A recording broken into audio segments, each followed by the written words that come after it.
I made a promise, Mr. Frodo. Promise I don't intend to break. Is that how the quote goes? It is, but what the... I feel like you're butchering What is it. your promise? My promise is to get together and finish the Nicolas Cage trifecta. But Renfield's not out yet. That's not part of the 1990s Nick Cage trifecta. You've gone in 60 seconds. Have you seen? You're saying you've already watched the Unbearable Talent movie? That's not part of the trifecta. That the one where he's Dracula that hasn't come out yet? Oh, that's what Renfield. Renfield. Yeah. Oh, yeah, Renfield. Yeah. Looking forward to that. Listen, this is going to be a long episode, and I'm telling you it's going to be a long episode for two reasons. I don't know if it is. I have two tangents that I want to start with, and neither of them have anything to do with the movie. But hello and welcome. Welcome to the Movie Bank podcast. I think this is this the All-Star team? Yeah, I think this is the first time you guys are the A team. Carl's we're the B team. I'm part of the All-Star team. I'm just the water boy. No, no, go get me a drink. I'm joking. You're like the water boys. Water's better. That's a horrible impression. You're like the water boy's ugly cousin. Don't say that. No, this is the first time we've recorded episodes before. We recorded Con Air together. But I think this is the first time we've recorded together in person while we've had this new look of our show where Carl's been joining our team. It is.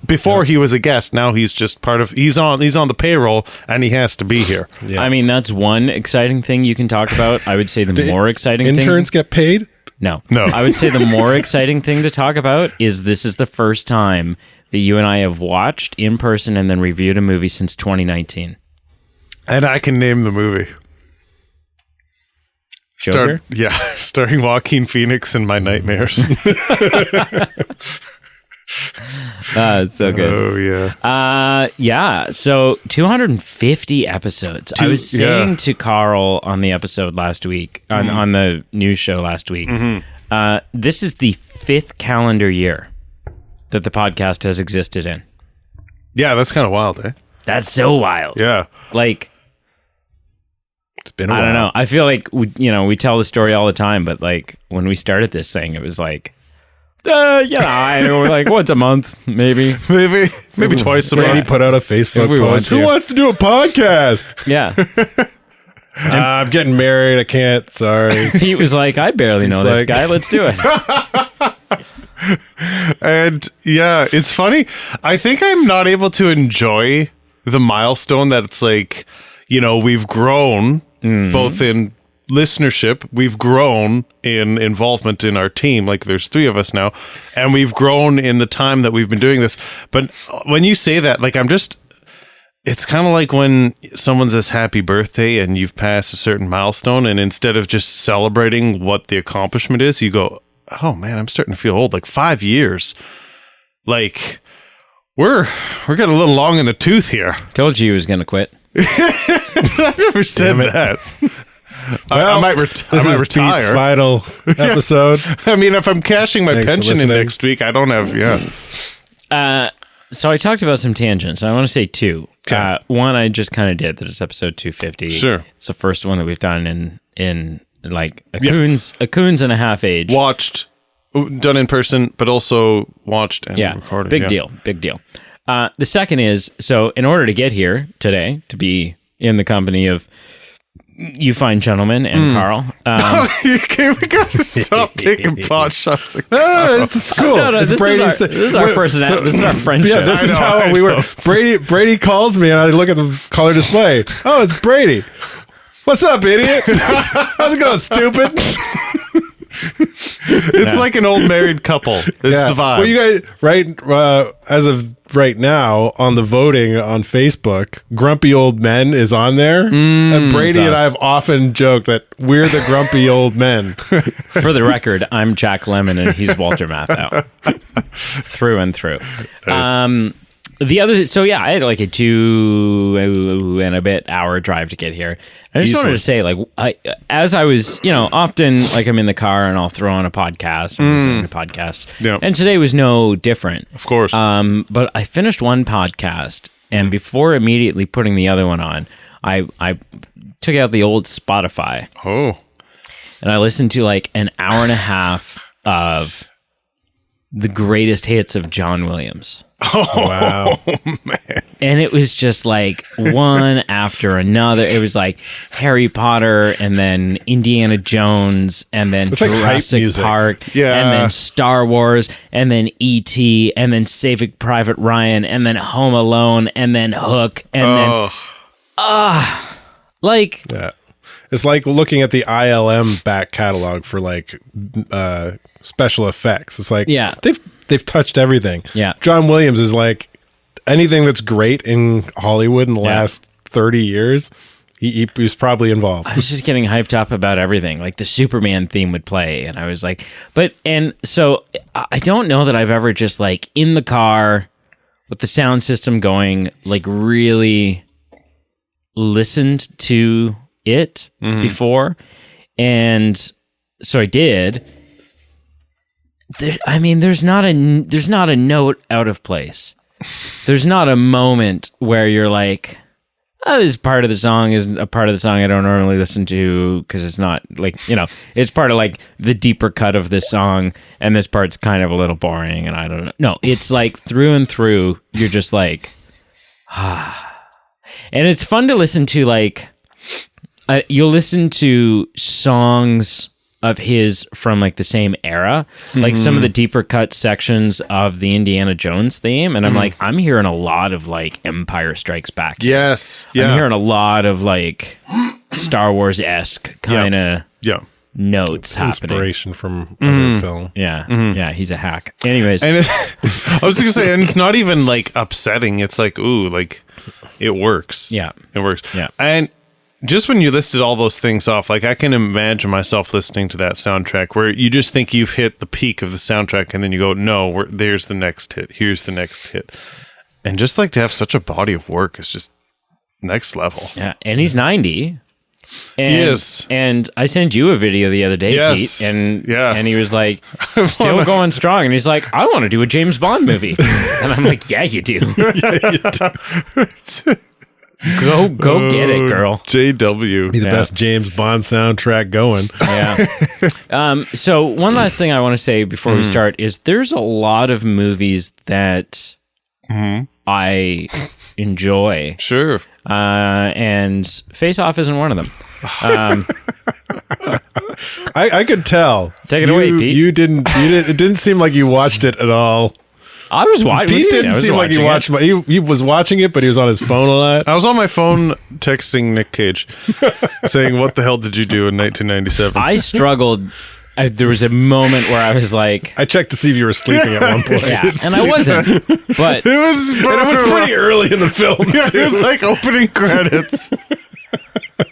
I was ready. I was like, I don't know. Yeah. Okay. Life's too short. Yeah. I like catch some action Z's. movies, and yeah, it's got great action movie moments, but it's not a great movie. Okay. Let me just talk about this. So to peel it back, just in case someone hasn't listened to our show but loved Face Off, and that's why they're tuning in. The reason we're here.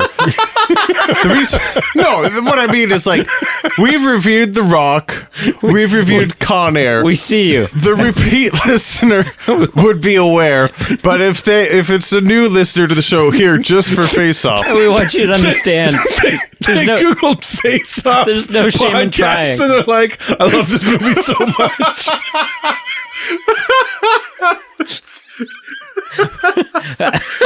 listen, there's a pocket out there of people that it's a big enough world, man. There are some people.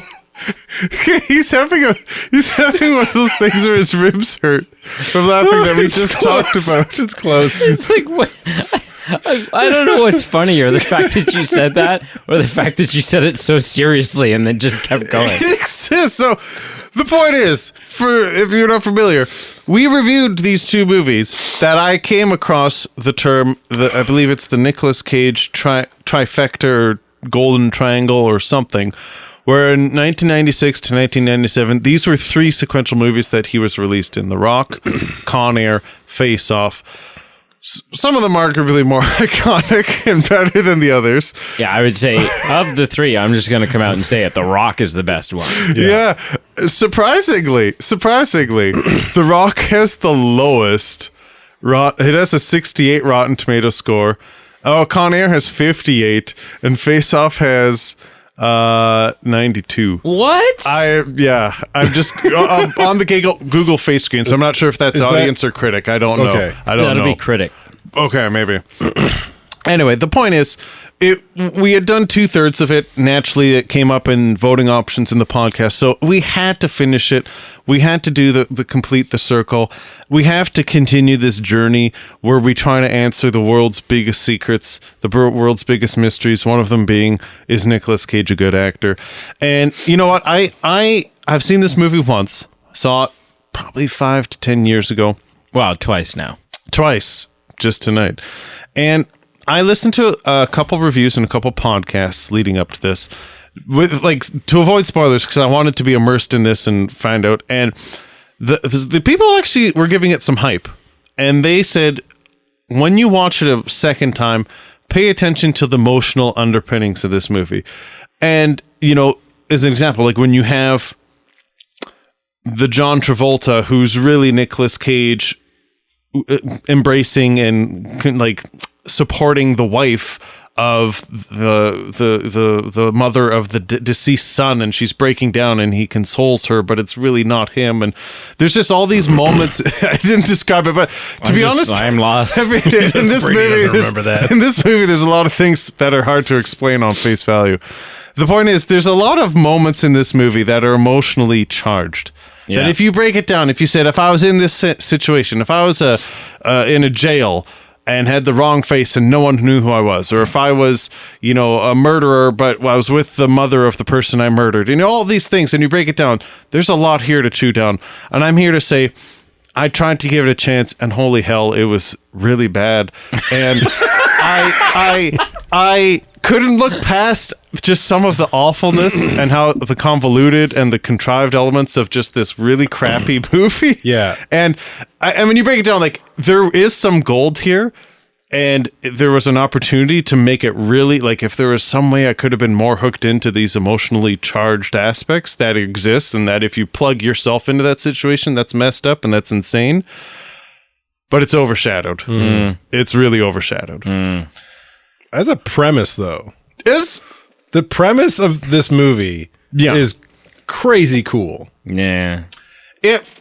So aside from the fact that they one of the reviews I saw, they scapegoated as a coma being one of the craziest plot devices, because it can be whatever you want it to be. Yeah. Someone can be asleep for 12 years. Someone can be asleep for 5 minutes. They can wake up, remember who they are, and wake up, not remember who they are.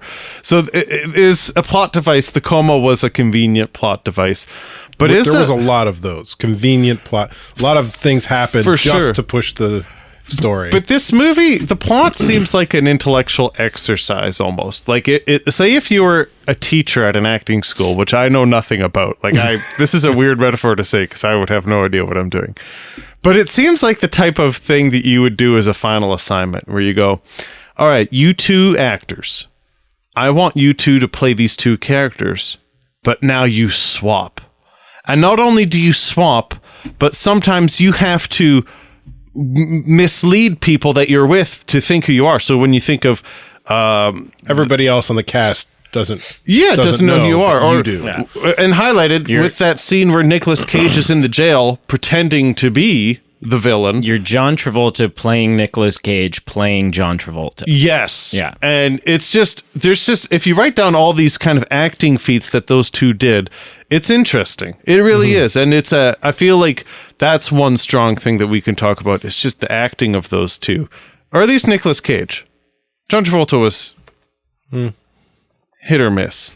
Watching this movie, it's something that I've kind of wavered on for a while, And I think watching this just kind of like drew the nail in the coffin for me. I'm like, I don't think John Travolta is a very good actor. Like, I really don't. Like, I'm going through the things that I've seen him in, and I'm like, with slim exception, like the things that he's best in are things that you don't need to be very good in. Which is like, what is it? Is it Wild Hogs or something? That movie? Oh yeah, where they're on and it's just like, and he's fine in that because it's like just be yourself, stupid comedy. Yeah, it's not like, and so I don't think John Travolta is very good. I also thought that this was a movie where, given the assignment, it wasn't always spot on, but Nicolas Cage shone. Yeah, he showed acting chops here. When you compare the two roles, the way Pete's set it up and you're alluding to now, you watch John Travolta's acting, and there's not a lot of difference between when he's playing his character and when he's playing the villain. Yeah. Some subtle things, but not crazy. Not where crazy. With Nicolas Cage, it's like as soon as he's in the villain's skin, it's like there's obvious turmoil and struggle and indecision in how to act, and do I shoot this police officer or do I shoot him in the leg? Yeah. Like, or do I punch him in the face? Like, yeah. And there's way more quality of acting for sure. Even just the scene where he has this procedure and then sees himself in the mirror and how he reacts to that. That is one of the when he's high and he sees himself and pulls the gun on himself. He's like, whoa! So that is one question I came into this. Is Nicolas Cage a good answer? And I think we can say yes, and we can delve on that a bit more. Yeah. And I went into it going, I think they both do a lot. Wait, did you just the question you've been struggling with for a while, which is whether or not Nicolas Cage is a good actor, you just said yes? I think I did. At least the needle swayed more to yes. Maybe not definitively yes, but if things are, sometimes yes or no, it's leaning towards yes today. Ha! And yeah, everything you said, Brady's right. And I was watching this and I was going, how do we go from 1994-ish Pulp Fiction John Travolta to then 1997 this? And I was like, is it the writing? Or maybe it's just the characters, and in Pulp Fiction, it maybe just John Travolta gets away with it a bit more because he's kind of this laid-back, lazy hitman who's just kind of bleh.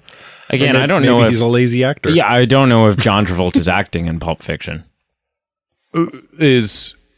Sorry, like, what do you mean? I think that's just him. I think that's his personality, and he's just like reading lines. That's kind of what I think that's what I'm kind of getting at, because I'm going, oh yeah, Pulp Fiction's great, and I think you're right. Like, maybe that's just what came out, and it's not so much that he put on a face, no pun intended. Like, that's just what he turned out that day. Yeah, the John Travolta thing. I think other than Saturday Night Fever or what's that one? Grease. Grease, yeah. He's in Hairspray. He's in. We were talking earlier. He's in The Punisher. Yeah, The Punisher. But like almost all the roles I can think of him in are. He's not great. He's not. If he's, I don't know if I'd say not great, but he's definitely not the standout of the film, even if he's the lead. He's in, what is it? Pelham 1 2 3. Oh yeah, The Taking of Pelham 1 2 3. Yeah, which he was okay in that one. He had like a shaved head and stuff. Yeah, I don't remember. Just like the one movie John Travolta's not wearing a wig. Listen, the trope of two characters switching bodies. Mm-hmm. It's not unique to this film. Sure. No. Right? Freaky Friday, both iterations, right? People go, well, this came out before Freaky Friday. Okay, the original Freaky Friday, which, yes, there is one. Go look it up, you uneducated swine. But, and as far-fetched as the whole... So we'll take like the Jamie Lee Curtis, Lindsay Lohan Freaky Friday, right? They read like a fortune cookie or something and it causes their bodies to switch. Yeah, okay, it's kind of tacky and it's like a little ridiculous. But once you suspend a little bit of disbelief, you're like, okay, I get what the conceit is. And so now I'm on board. This movie... we got the best plastic surgery technicians in the whole world. You're not going to have any scars. And healing takes days instead of weeks. We got this magic pill. And I'll tell you what, the guy you're turning into has an extra 60 pounds on you, so we're going to add that in as well. Like, okay, so I understand, like, potentially trying to change someone's face. Not to this effect, but the whole, like, you know, this guy's got an inverted nipple. We're gonna have to swap that. Like, it's just if they just change their bodies out of it. Oh my gosh, it's like, you know. And then at the end when he goes under the knife and he's like, I don't need that. I don't need that third nipple anymore. They're 3D printing the ear, and it's like, are we at the point in this film where people can regrow limbs? Yeah, Yeah, exactly. Yeah, it's a little like there's whenever you're watching a film, especially action films like this one, you have to suspend disbelief a little bit more than a traditional rom-com. Sure. Right? Like there's you have to take that extra step in your suspension of disbelief because the explosions are way too big. Yeah. The hero and the villain have crazy plot armor, right? Like the amount of bullets that they get shot at each other in this is ridiculous. They can hit everybody but each other. Like 1 minute they got crazy accurate aim, and then they shoot at the protagonist and they can't hit the broadside of a barn. They'll like unload a whole clip, miss who they're shooting for, and then in the scene, the climax scene when they're holding someone hostage, they'll like hit them right between the eyes. Yeah. Are you saying that there aren't actually speedboats made out of vibranium? Unfortunately. That thing just went through, it like sliced through the yacht like butter. And then it couldn't go through that wooden beam. Yeah, and then it touches a wooden wall and it explodes like it's rigged with C4. So of note, just suspending disbelief or lack thereof, apparently the first real face transplant was accomplished in 2012, and just coincidentally enough... But it doesn't look. It's not the same. It's no, They didn't take their face off. No. With the face no. It's like my neighbor's pet orangutan ripped my face off, and now we've taken meat from my ass and applied it to my forehead so that I have some semblance of face. I'm not saying it was realistic. right. I'm just saying the coincidental part of this actual real story I'm sharing is that the person accidentally shot themselves, which is not funny, but they did that the same year the movie came out, so that's kind of maybe they were that person with the half swore off face that the doctor was totally ignoring. Like, sorry, We'll get to you. I've got to make out with my husband, it'll be 5 minutes. I just don't listen. I don't get the plot. Okay, because there's a plot there, but it's pretty. It's They out there. play fast and loose to keep it moving. How stupidly committed do you need to be to your cause to get your face changed into another person's face? Like, I understand what their motivation was, but the level of the motivation. No. Are you? Would you ever do that?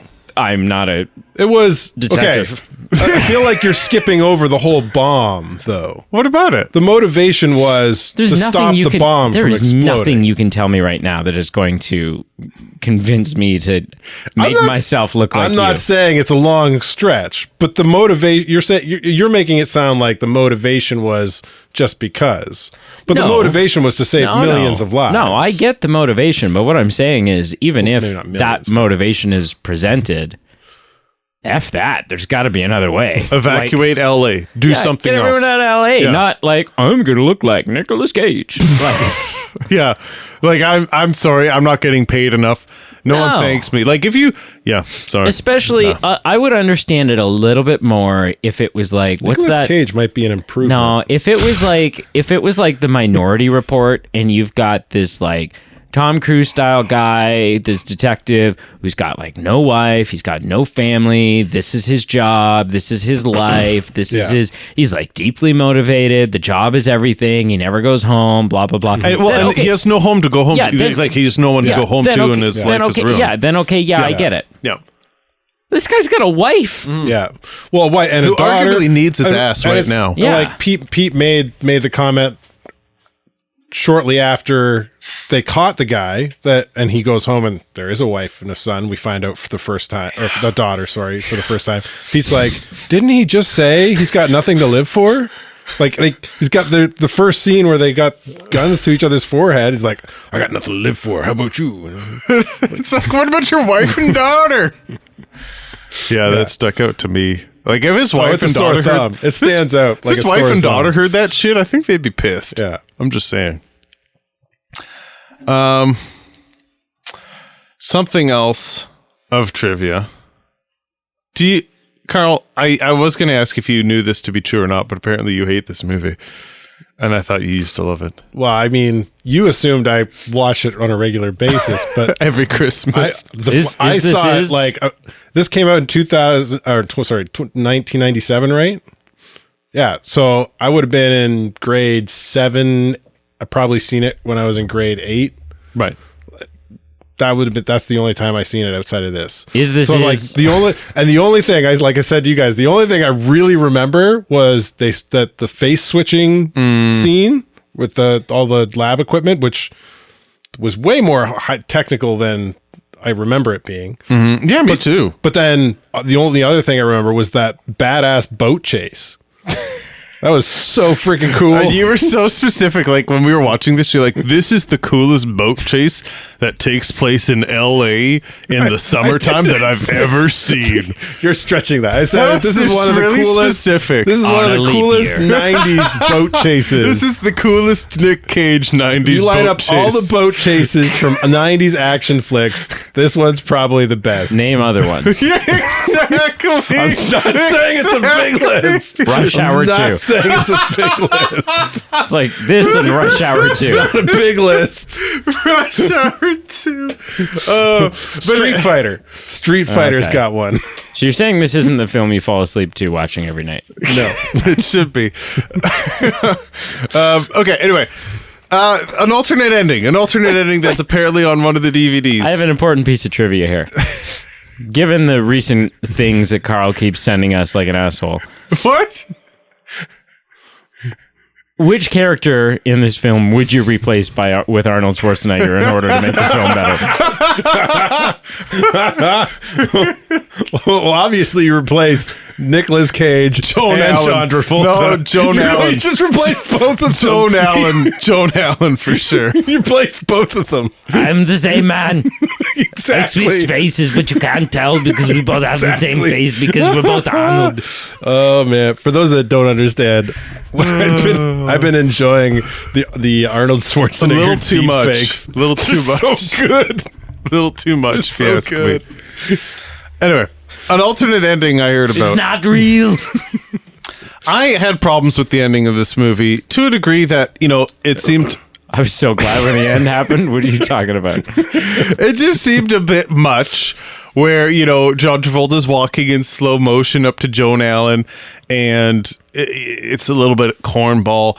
And the thing that got me the most is like, if I brought a cat home without telling my wife, being like, hey, this is a big deal. We're going to have to alter our lives of like having a new litter box and buying cat food forever and et cetera, et cetera. My wife wouldn't be mad, but she'd be like, I wish you had just at least asked me first before making such a big commitment. Let alone if I brought a child home and said, hey, do you mind if this kid lives with us? He needs a place to stay. So just the fact that he just brings the kid home and adopts that kid, just no questions asked, I found a little perplexing. I'd like to point out, I recognize the fact that any pet, regardless of the type of pet, is a commitment and an undertaking, and sometimes like a 15, 20 year commitment or undertaking. More if it's a bird. But there's nobody in this world who can make bringing home a cat sound like such a life-altering thing the way that Pete does. You can tell that I don't have a cat. We were going to have to get a litter box, and this is going to change our lives forever. And hairballs everywhere. We'll never be happy again. We're going to have to start putting things into the Google Calendar. We're going to have to get a book on how to be cat people. We'll have to wear cardigans all the time. I'm going to have to reschedule all the upcoming podcast dates with Brady because I'm going to have to feed the cat. Listen, it's a big commitment, okay? But I read an alternate ending where Sean Archer, John Travolta, comes home. He looks in the mirror, and then his wife gasps as she sees Nicolas Cage's face in the reflection, and then the movie ends. So they would have altered some events would have been altered in the climax. So then ultimately you would have had an ending where you realize it's not really the right Archer coming home. And there's something about that. Maybe it's just that I wasn't enthralled by the ending or how this movie actually played out, that I'm wanting to stir the pot and seeing something cool. But there's something cool about that. And there's a 1990s TV show that had a dramatic cliffhanger ending, and then just the show got canceled. And I won't say what show that was because I don't want to ruin it for people out there. But it reminded me of that.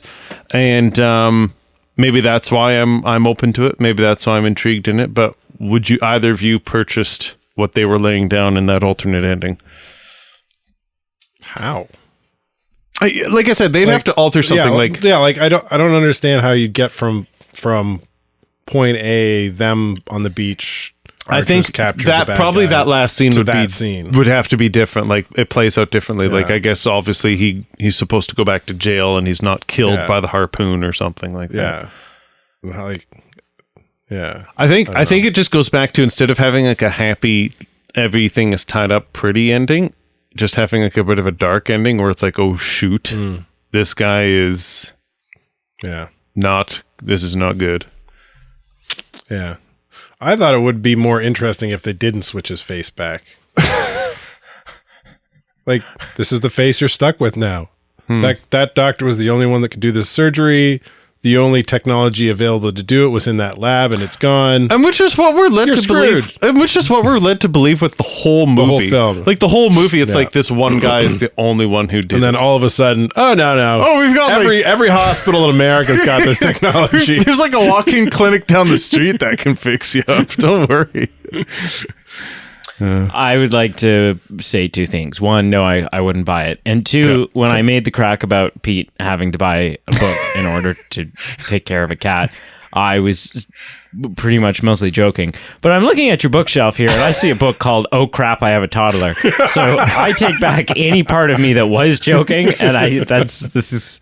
I don't know if I still own the book. I don't think I do. But I once got a book that was about it was essentially your cat is trying to kill you. And it's like waiting for the day that you die so it can eat you. And it was just a bunch of how-to things to prepare for this. So you're already set. You're ready for a cat. I was going to say I'm never going to get a cat because of that book. But yeah, I guess I am ready. Obviously, I'm disappointed, but I'm disappointed because I was hoping for more out of the Nicolas Cage trifecta. And really, it turns out The Rock, which was the movie I had already known, in my opinion, was the best, followed by Con Air, and then this is the third best. And I find that a bit disappointing. I was hoping there'd be kind of like a hidden gem that I was going to re-stumble upon, going, oh yeah, like I have a new appreciation for this. I think The Rock is golden. Con Air is... I mean, it's got what's-his-face in it. John Malkovich. Yeah. And that's the reason to watch. Yeah. The reason to watch that movie is John Malkovich. The reason to not watch that movie is Steve Buscemi. And the reason to maybe no, that's creepy as hell. And the reason to maybe sort of kind of watch it is all that flow on Nicolas Cage's head. Okay, hang on. Face Off, I would not even... so often, I will be telling someone about a film and I'll say, oh, it's not that good. Mm-hmm. Yeah, it's not that good. And someone will be like, oh, I've never seen it. And I go, oh, well, okay. It's worth... checking out. One watch. Yeah. It's worth checking. Don't watch Face Off. I think I'm agreeing with you. Save your time. Yeah. Watch The Rock 2 times. Watch The Rock and Con Air. Con Air is worth a watch. Con Air's worth a watch. Go moisturize your face with a cheese grater for like it'll be more enjoyable. We gotta back this train up a little bit. The only thing I love The Rock and I love Con Air. I think they're both great. Rock is obviously better. Much better. Con Air, my only grievance with Con Air is there's no need for the accent. Nick Cage doesn't need to put on that deep South accent. We need it. It's necessary to the plot. That's where he's the from. hair. Yeah. The hair is just a staple of the times. Is it? Not everyone had that hair. There's lots of people had big flowy mullets back then. People had mushroom People have cuts big too. flowy mullets now. Yeah, and there was mushroom cuts in this one. What are you talking about? Like, Yeah, whatever. You were looking at that kid giving him the same hard And people time. had shaved heads, and they had crew cuts, and they had all kinds of shit. But the movie ends, and he's like, "Well, I guess I'm not an idiot anymore." And he like cuts his hair, and you're like, "Okay, I'm on board with this. You look fine now." Yeah. Yeah, it's I think if we're really beating Face Off to death, which I think we need to, yeah, the writing is worse than the other two. The villain is worse. Either if it's that John Travolta's written worse, or just his acting isn't as captivating as John Malkovich or as Sean Connery and Ed Harris are as counterparts to Nicolas Cage. So I think the acting is not as good, except for Nicolas Cage, and the plot is not really good. The soundtrack is not very good. I'm a soundtrack guy, and this was like, someone used an electronic keyboard to make this soundtrack in their garage. Like, it's not very good. I'm not a soundtrack guy, and now that you mention it, I don't even I'm not big into music and soundtrack of a movie, but I understand its importance, and hearing it reminds me of a good movie, and thinking of a good movie reminds me of the good soundtrack if it has one. So, like, a good example talking about the Nick trifecta is The Rock. I can kind of hear that electronic, or not electronic, so that kind of electronic rock, heavy electric guitar, from the 90s. I can hear that thinking about The Rock. I can't remember any music in this film. No. I'm thinking back on this film, having just watched it. I don't even think this film had music. Did this film have music? Because I don't remember it. It did, and it was not very good. I would rather watch Lost in Translation than this movie. I don't know if you're being serious. No, I'm serious. I don't know whether to take that as a compliment or not. In what way? Because you made neither film. You actually would be surprised. No, I'm not sure if I should be happy about that or not. I don't think it's praise for Lost in Translation. It's just it's just how horrendously bad this movie is. It's better than this. Yeah. I also feel that the emotional things that they could have done in this movie were overshadowed, and if you're not even going to hit on those things, I feel this movie was a bit too long. And I feel... How long was it? It was like 220-ish. What? Really? Maybe 205. Maybe 205. Google it. It was over 2. Look at Somebody that. Pete, Google you keep it. talking. So I think... That's because if it is, that's crazy for a 90s. Most 90s action flicks are an hour and a half. Yeah. I feel like they could have just... A couple simple things they could have done to really make it a bit more emotionally complex. 220. 220. Well, 218. Yeah. Wow. I feel if that's like Marvel today. I feel if they had just made it a little bit more two-dimensional for me, I would have been a lot more challenged by it. So if they had made John Travolta, when he was really Castor Troy, been a bit less creepy around the daughter, and actually, even though he's a psychopath, been like, hey, I'm going to do some really sincere, genuine things to protect this daughter, but not make you feel uncomfortable as the audience. I would have, just maybe make me feel a bit more mixed about who I'm watching on the screen, and like not just hate them, but also kind of like them.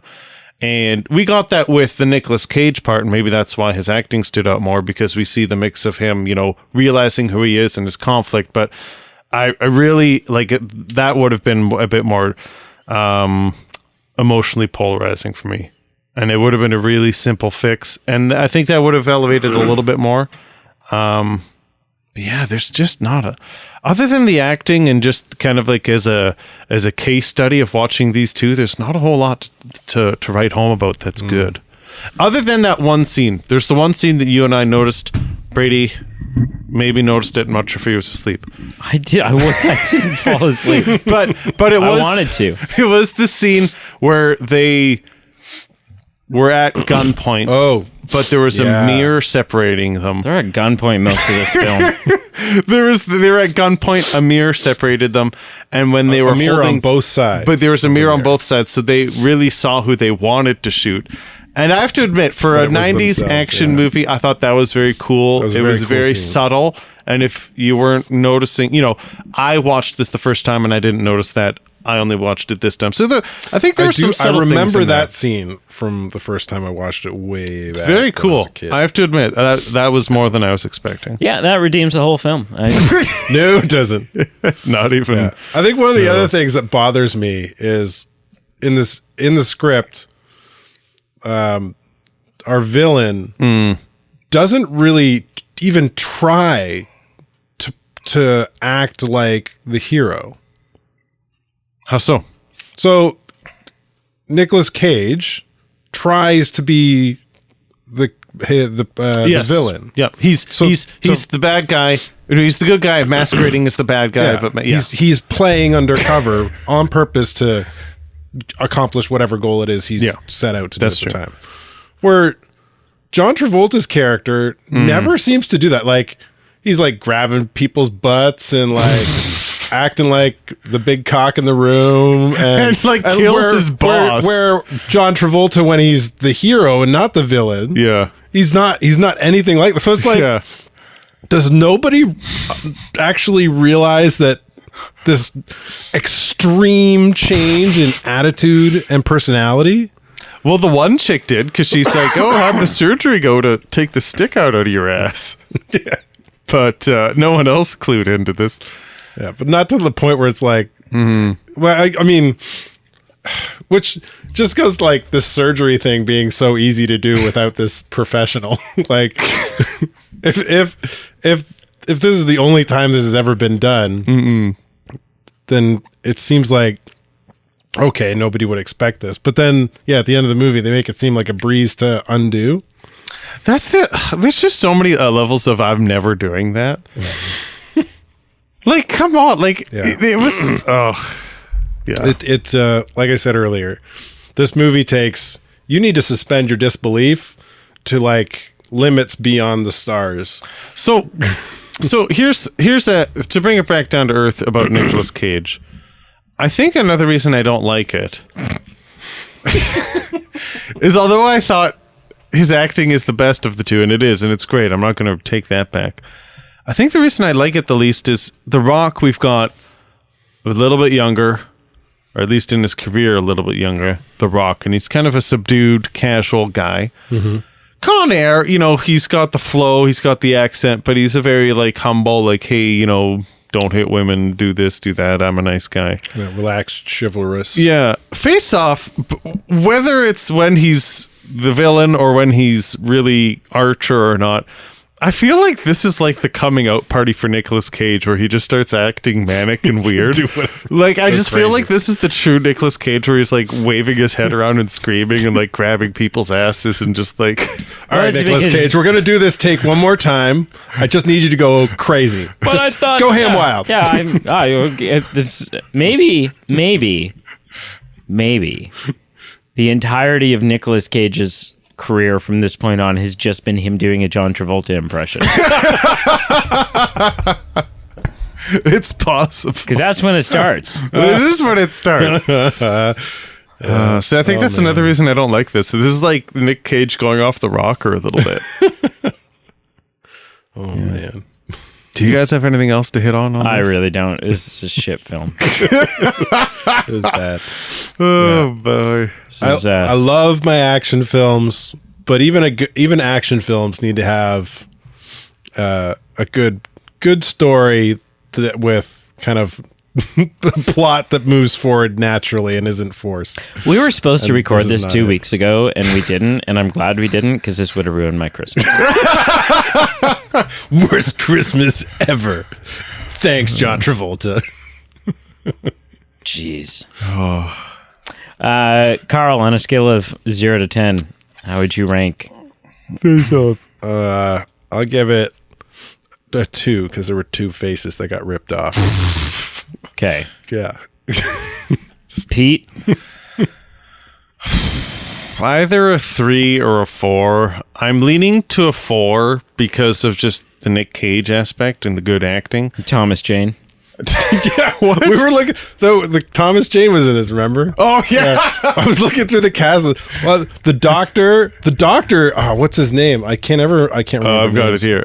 Dr. Nick. The doctor. Yeah, the actor. Not Hi, the everybody. He's a Canadian actor. He's Corm Ferrari. Foray, something like that. Yeah, Foray into medicine. He's an amazing actor. I seen him in Stratford Theater this fall. Oh man, that guy's a phenomenal actor. Oh, okay.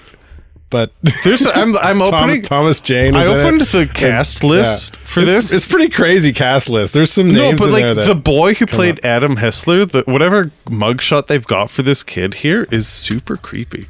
Like, look at this. Look at this. Oh wow! Like that's like Children of the Corn right I like there. it. Yeah, that's weird. Anyway, either a 3 or 4. Yeah. I guess I'll give it a 4 on merit. Because when you've got Nicolas Cage who plays a bad guy, then plays a good guy who's masquerading as a bad guy, like it is just incredibly layered as far as what the mindset that you're getting and Yeah, but the it doesn't motives for pay each off scene. the way it should. It doesn't. It really doesn't. So Like, maybe it should be a 3. The premise is like I said at the beginning. The premise of this film is really cool and should present a really cool story. I mean, like Mission Impossible essentially uses this in 2 or 3 of its films with the whole mask. I stuff. mean, sort of. That's a mask. But they present it kind of similarly, like trying to blend in and become the other person and take over. Guess. Yeah, or whatever. But it's a cool premise. It's done poorly. I'm going to stick with a 3. And if it's at the cottage and it's raining and there's no Wi-Fi and I have nothing to do, I'll probably just take a nap, but I might watch it on VHS. You could put it in the fire. I should. It might It's good for heat. Yeah. It won't last long, but No. make it cool. Brady, color. how many stars out of 10? I give it I don't know. I guess I'll give it a 1. Because I don't want to be the dick that Gives it a 0. gives it a 0. But so yeah, I'll give it a 1. I'll give it a 1. Yeah. 92% Rotten Tomatoes, man. Yeah, what the actual shit? I don't know. That's crazy. That is wild. How many ratings total? I don't know. I'm just can't on the check face that? sheet. I can click it. Carl, what'd you watch this week? Oh man, come back to me. I watched a really cool film, but I have no idea what it was called. 91 reviews for that 92%. Pete, what'd you watch this week? Okay, I watched a few things. The first, I watched The Conjuring 2. Yeah. And It was adequate. It wasn't as good as I was. no, the It's CGI on the Crooked Man's a little wonky. just the whole plot is a bit wonky. Like, I know it's based on true events, so I'm not ripping on that part of it, but I just don't buy it. This real thing that happened to this real family was super traumatic for them. Please. But no, true events don't always make art. Just because something's true doesn't mean it's a good movie. That's true. And so I I wasn't would as not watch a skin flick, which is just Carl doing the dishes in his underwear. Wouldn't happen.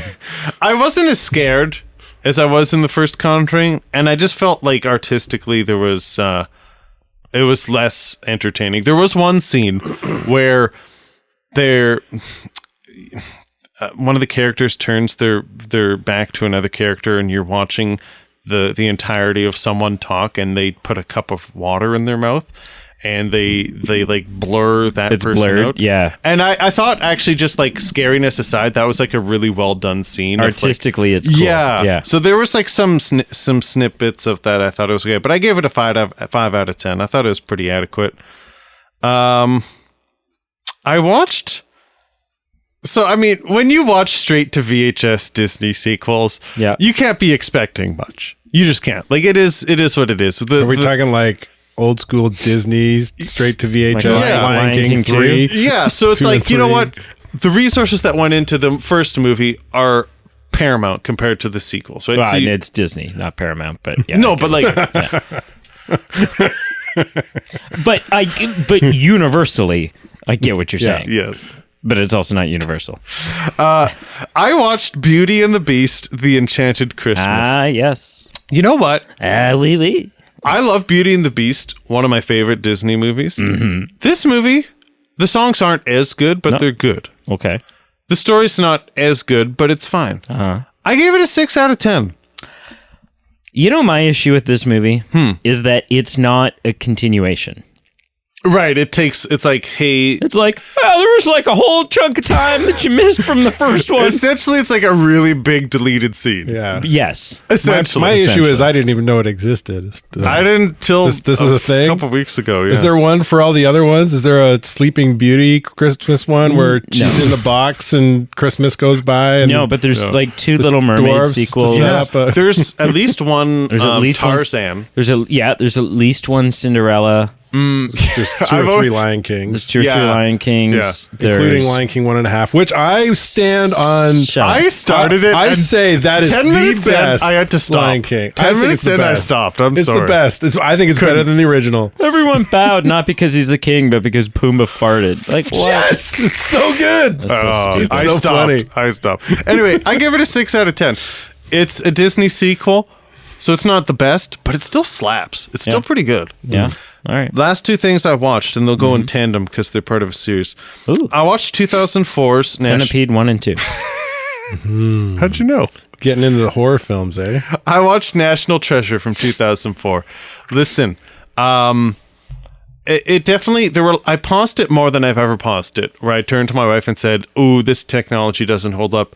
Ooh, this plot. You know, a lot of things have to go right, and you know, in reality, this wouldn't work." But I still gave it an 8 out of 10, and it's not just for sentimental reasons. It's still a really good movie, and it's like lightning striking, and it's captured, and it's great. And unlike the movie that we were reviewing tonight in Face Off, which is also a Nicolas Cage movie, Oh, yeah. it's National Treasure is well written, and the acting is so good. So Nicolas Cage is good, but Sean He's so good. Sean Penn, Ben. yeah, I'll Bean. never remember. Sorry, Sean Bean. Sean Boromir. Sean Boromir. I've never appreciated him in that movie as much as I did when I watched it the other night. He's just really he's a really captivating. good actor. He's really good. So I gave that movie an 8 out of 10. Then the last thing I watched was Wait, hang on. It's so good though. Like really, yeah. it's the epitome of cinema. Is I'm gonna steal it. I'm gonna steal a Declaration of Independence, and then Riley, like literally in the next scene, like it's like stealing a national monument. Not that you shouldn't do it. You can't do it.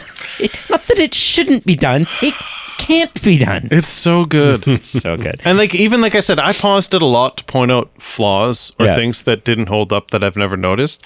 And with all that, I still gave it an 8 out of 10. John Voight finally checking to see what they're smearing lemon juice on over his table. I And he's found like, John Voight a little bit annoying in "This this. is the Declaration of well, he's supposed to be. He's sort of Yeah.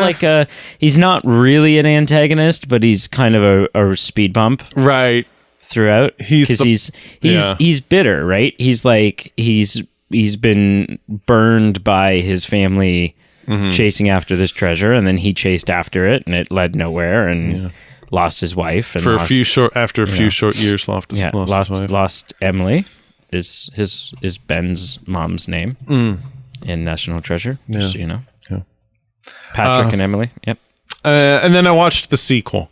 Yep. And I think it's a step down in writing. I think it's a step down in the villain. You know, Ed Harris is good, but he's not as good as Boromir. Not calling him that. Boromir. One does not simply steal the Declaration of Independence. You know, and I just feel like how many hidden secrets can one family hold? And I feel like it's just a bit of a weak plot point where it's like, okay, how many times can we go back to the well to find something else? Shut your mouth. We need a everything third always- one. Well, and so Everything all in these- American history hinges on one family. Right? Everything that ever happened ever in American history was because of this one family. George Everything. Washington Gates. And so I've come to the realization Side note, I gave it a 7 out of 10. It's still a solid film. It's still good. Sorry, what'd you give the first one? 8. 8. Okay. So it's still, the second one is still good. Don't get me wrong, but it's a definitive it's step down. It is. And all these years I've gone, why hasn't there been a National Treasure 3? And I can now say I get it. Not that I'm saying bar. Now that I'm not saying it shouldn't happen, but maybe I get their plight. Like they just can't put anything out. They really. Oh, sorry, I muted your mic. They really have to do something that's worth telling.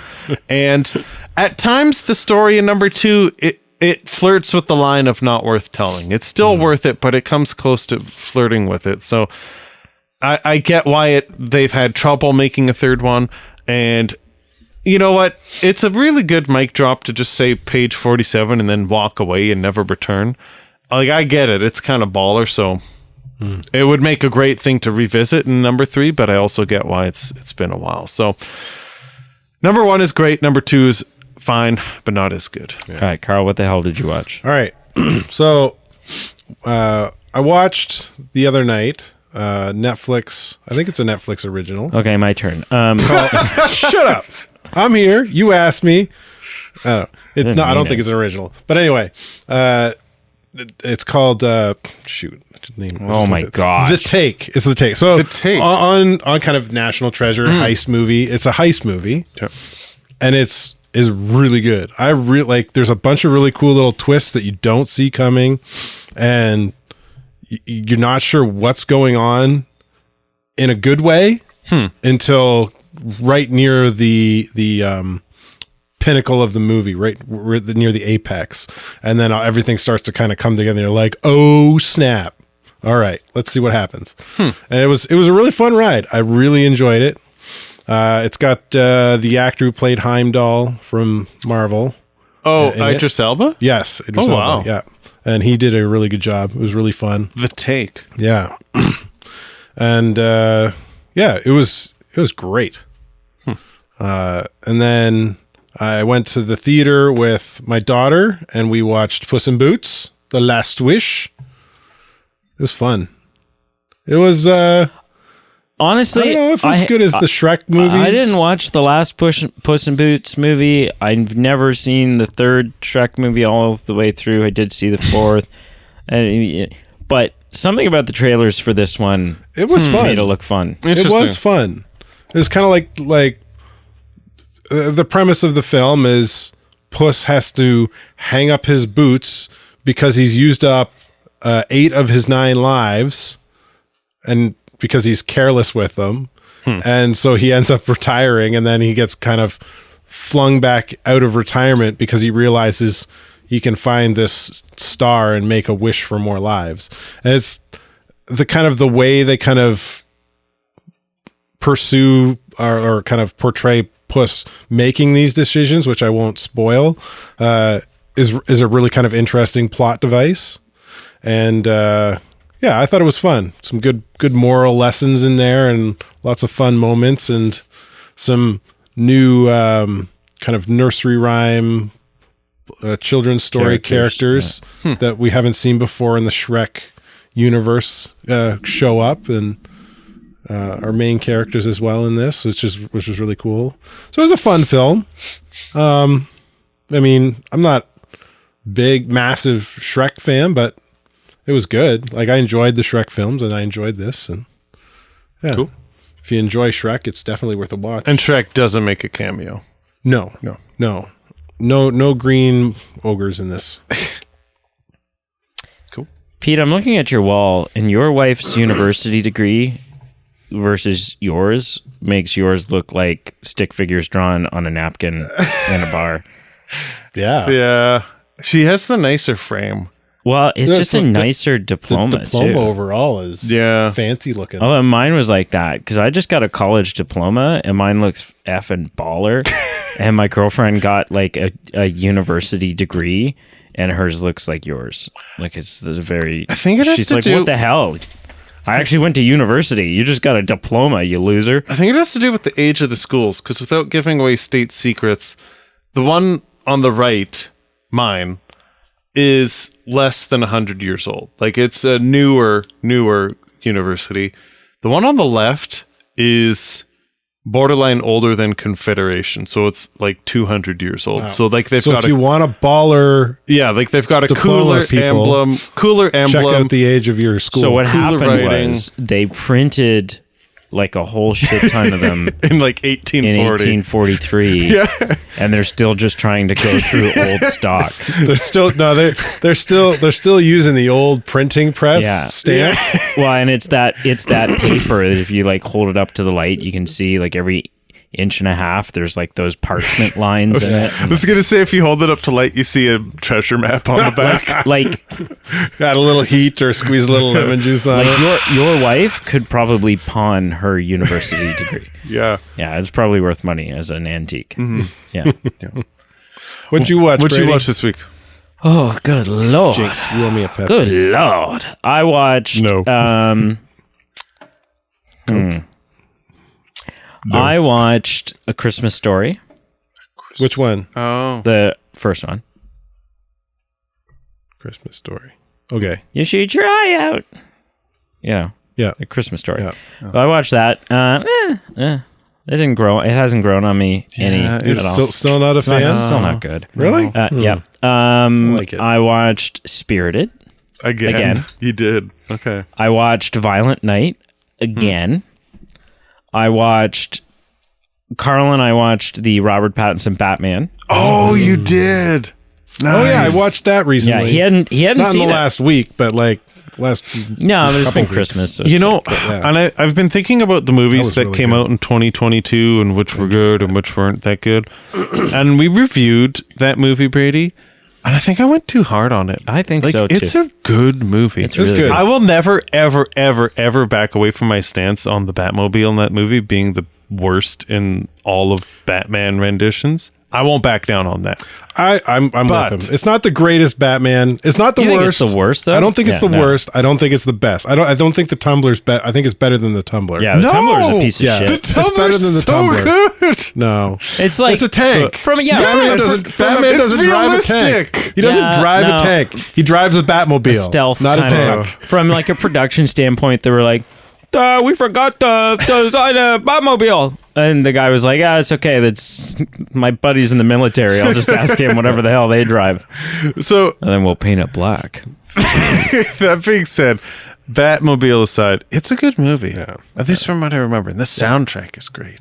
The soundtrack is really great. So good. Pattinson does a really good job of portraying the kind of the dark and broody side. And of you Batman. could you could watch the movie so I went over to Carl's place, and as the movie was starting, I said the one thing I said to Carl's wife was how you do it. No, the one thing I said to Carl's wife, and then she slapped me and left the room. No, the one thing I said That's to weird. Carl's wife was if going into this you didn't know that the Penguin was Colin Farrell, you wouldn't believe it. I forgot. You could you wouldn't watch even the reckon- whole, you and wouldn't the know it. second Yeah, he you wouldn't showed up know on it. screen, Carl's wife was like, "Colin Farrell," and I was like, "Yup, yeah." Now he's incredible, I drove home from the theater, as you typically do after leaving the theater. and I forgot he was in that movie.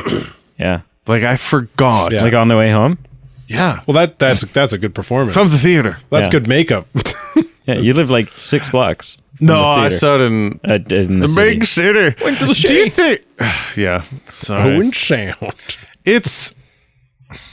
Should they have picked someone else other than Colin Firth? Like, No, Farrell. you did a great Colin job. Farrell, not Colin Firth. Those are two different people.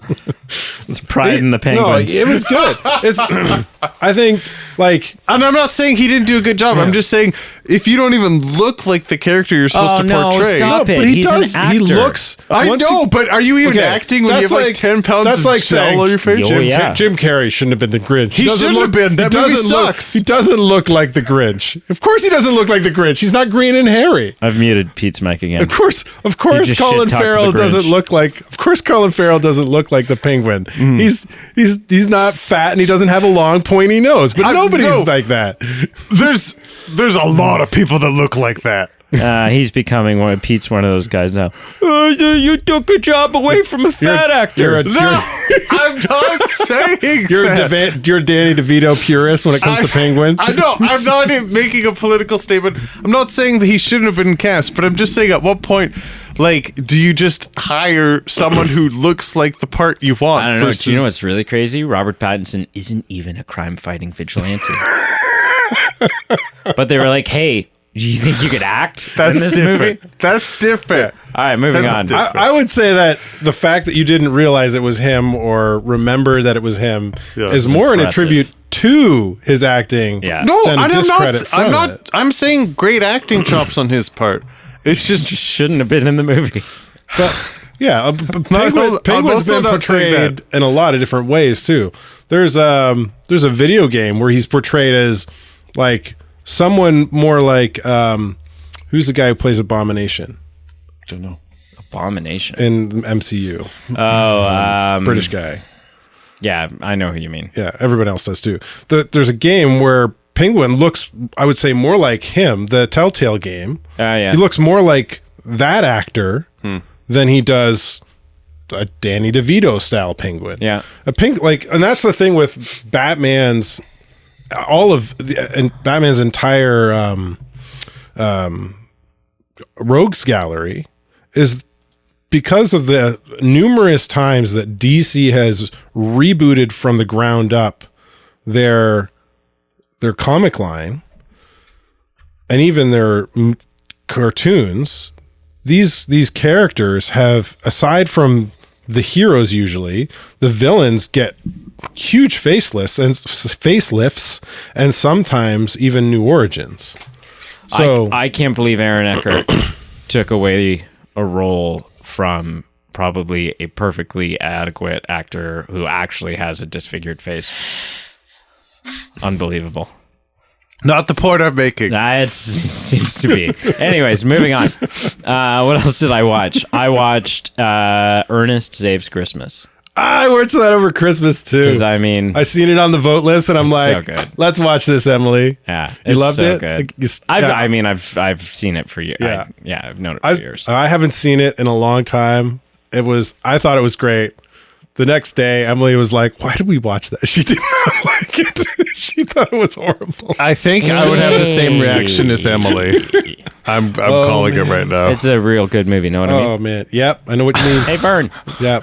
Oh man, every time he's like going over to Vern's house and helping him do stuff, and so finally down to the last couple here. Last night I watched Percy Jackson and the Olympians, The Lightning Thief, which I have not watched in a long time, but it's good. Sean Bean. Did you read the books? No. Pierce Brosnan. Pierce Brosnan. Pierce freaking Brosnan. Have you not seen it? No. Percy Jackson? You should watch it. It's on Disney Plus. It's fun. It's actually a really well done movie. It's a lot of fun. Like unless you've read the books, apparently. Greek mythology. Oh, really? Apparently, if you've read the books, it's a travesty. Oh, well, whatever. But there's Disney Plus is doing a show soon. There's a Percy Jackson something show coming out. I watched that. I watched The Fabelmans. The Fabelmans? You shaking your head. It's the most recent Steven Spielberg movie. Oh, and it's the one where it's sort of like a loose autobiographical film about himself. Yeah. As a kid, discovering his love for film and stuff like that. Is it good? It was very good. Interesting. I watched Glass Onion. I'm assuming this Fabelmans will be kind of Oscar baity. Oh yeah.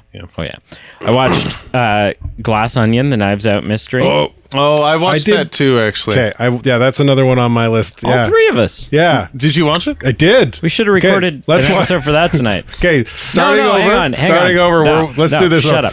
Delete this. We're gonna watch. Shut up. Let's review Knives Out. So it was good. I think it was on par. I think it was on par with Knives Out. Yeah. I think it was, goes toe to toe. I watched finally. Oh, before you go on, what would you give it out of 10? Glass Onion? Maybe 7.5. I gave it a 7. What would you give it? I'd probably give it an 8. Okay. I really like the twist ending at the end. Yeah, don't spoil it. I thought it was awesome. What are you doing? Why are you farting over there? That's some metallic It's sound. your microphone again. And finally, I watched The Menu The Menu. Interesting. with Nicholas Holt, I thought so. That's Ralph- the screenshot he sent us. Ralph Fiennes. Oh. You sent that. I was like, I don't know what the heck this is. What is this? Yeah, The Menu. And what was on the menu? Not that. No, not honestly, not what you think. Oh, Yeah, it's that's what we assumed going into it. You're like, oh, this is going to turn into cannibals, and it's not. oh, it's a horror. It's a thriller horror, somewhat comedy. Yeah, I have no idea what this is. I've never seen anything about it. It's good. It's not a movie. I mean, horror. It's not a movie to watch with the kids in the room. But it's not scary. It's just like. So is it more like Saw horror? Or No, I mean, there's a little bit of gore in it, but not to like. Is it more like not a Saw level type The thing? Demon on Fleet Street or what's that movie with? Sweeney Todd? Yeah. No, I'm trying to just stop giving examples. I'm trying to think of an example. I'm just saying it says unexpected ingredients in the menu. like Casper the Friendly Ghost? If it isn't, yeah, but it never is. So I don't know why it. No, That's weird. Did they have meat pies at this restaurant? no. Frig, you shut up. I would say horror, just in the sense that like you're watching it and there's no jump scares. There's no real intense suspenseful moments. It's like horror in the sense that something like Misery would be, or like just this kind of like people stuck in an uncomfortable situation, sort of being held as hostages, Right. and like maybe someone loses a body part or something. That's not but it's not, and pleasant. it's not shown super graphically. No. It's just like it's all like the recipe all kind of the recipe of the film kind of all comes together in a way that is like it's just upsetting, right? You're like, oh, this is an awful situation. But in a good way. It's It good. makes the film I really fun. enjoyed it. Yeah, I really enjoyed it. So, Pete, wrap this shit up. Hang on, I got one more. I just remembered one more. All right, I'll unmute him. So much power. I just remembered this one at Emily. I watched a number of films over the last 2 weeks. No or need so. to brag. But just watched because so many I was on my movies. last week of parental leave. Nice. But this one was really good. And I intend on watching it again. Which he's just milking because No, he's no. got like another baby due any day now. Better go back on parental leave. Gotta take some time off. No, but I tend to watch it again for a number of reasons that you would watch a film like this shortly after. But I can't say because it'll spoil the film. What? But it's Jason Momoa's Sweet Girl.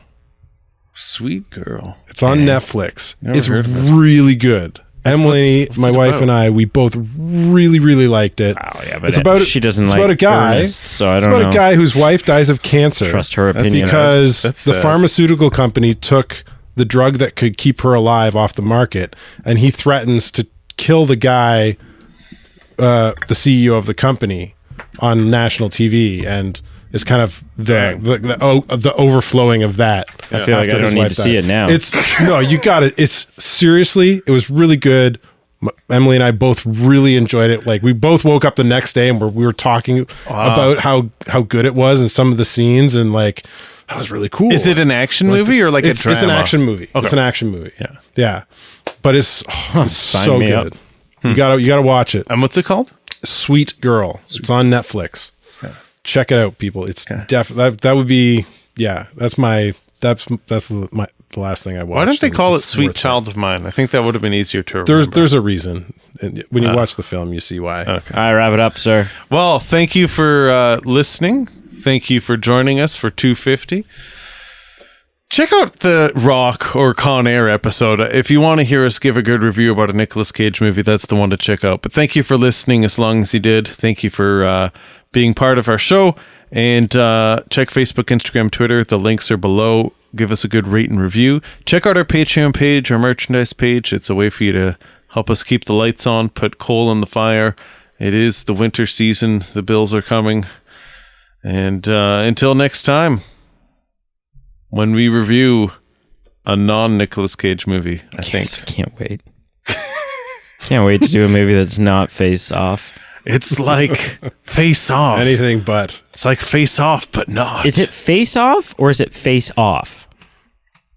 Well, it depends. Is it a hockey movie or not? I think the movie is named off of after that one scene where they're just like, face. You want to take his face off? We never talked about to take his face. We never talked about how much awkward face touching was in this movie, and I don't. We never commented on that. We need to come over here. I want to touch your face. That was weird. I want to touch your face. Please. Like even when the adopted boy comes in, they start touching his face, and that was just.